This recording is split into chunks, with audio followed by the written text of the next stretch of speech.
laboratoire de leur propre propagande. C'est un bon début pour nous, mais ce n'est pas suffisant. Depuis quelques mois, deux vérités majeures se sont imposées. Le blackout espagnol a démontré dans les faits que le développement forcené du renouvelable dit intermittent est mortel. Le renouvelable intermittent est seul responsable de la croissance effrénée des prix de l'électricité, surtout pour les ménages que nous sommes, du fait de ses énormes investissements et de la faiblesse chronique de sa production d'électricité. Pour autant, le personnel politique et l'administration ne se sont pas ébranlés, comme le récent débat parlementaire sur le moratoire du renouvelable nous le montre. Les petits arrangements politiciens sur fond électoral et l'idéologie pseudo-écologique dictée par une Allemagne dominatrice ont encore le dessus. Il est donc urgent que la mobilisation citoyenne, comme celle d'aujourd'hui, vienne à la rescousse. Les gueux, avec Alexandre Jardin qui devrait nous rejoindre d'ici une demi-heure, avec l'Union française des pêcheurs et artisans représentée par David, et la Fédération française et la Fédération de l'environnement durable permettent enfin une unification des opposants en mettant l'accent sur les dénominateurs communs, le gouffre financier de la programmation pluriannuelle de l'énergie numéro 3, qui veut donner la part belle et l'exclusivité au développement de l'éolien, et qui sera encore épongé par les citoyens, nous autres, c'est-à-dire par nous, les gueux.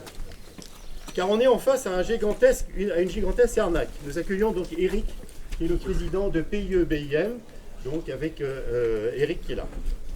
C'est deux Eric. Donc nous sommes en face d'une véritable arnaque. En terrorisant les populations par la peur du changement climatique, on nous fait croire que la seule solution pour nous sauver, c'est de tripler les éoliennes et le photovoltaïque, alors qu'il est prouvé que notre parc de production pilotable, historique, suffit largement pour les 10 prochaines années. En effet, nous exportons des dizaines de térawattheures depuis déjà le début de l'année.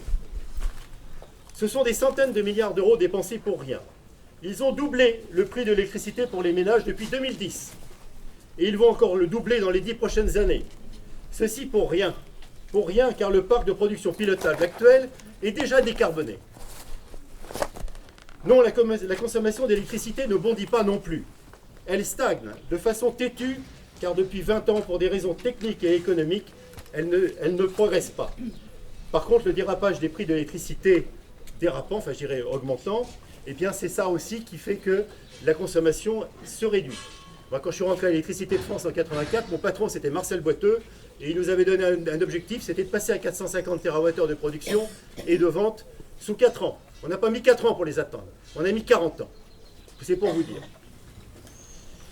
Ce à quoi nous assistons est bien un sabotage de la richesse nationale, et ça j'y suis très sensible, car depuis la libération de la France, dont nous célébrons le 80e anniversaire, et l'œuvre du Conseil national de la résistance, qui est notamment à l'origine de la création d'Électricité de France, le pays a construit une infrastructure énergétique vertueuse, qui a fait ses preuves, avec pour principe permanent, d'assurer à chacun le meilleur prix, l'abondance et la sécurité de l'alimentation électrique, avec un maximum de souveraineté. Merci au général de Gaulle, merci à Pierre Messmer, merci au Conseil national de la résistance.